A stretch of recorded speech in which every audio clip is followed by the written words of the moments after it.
Have a critical attitude toward his own drawing. His childish schema ceases to satisfy him. This seems too subjective, and he comes to the conclusion that he cannot draw, and for this reason he stops. We also see this curtailment of childish fantasy in the fact that the child loses interest in the naive games of early childhood and in fairy tales and fantastic stories. The duality of the new form of imagination that is born now can be readily deduced from the fact that the most widespread and common form of creative work during this period is literary creation. It is stimulated by a strong increase in subjective experiences and a growth and deepening of the interior life of the adolescent, who during this period develops his own internal world.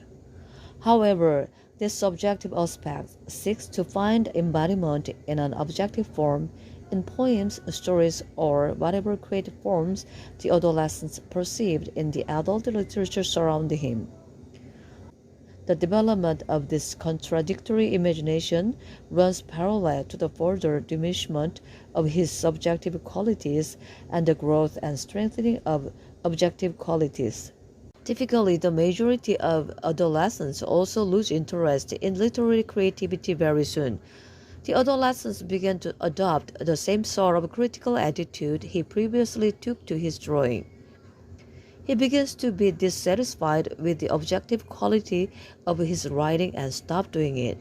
Thus, an increase in imagination and its profound transformation are characteristic of this critical phase.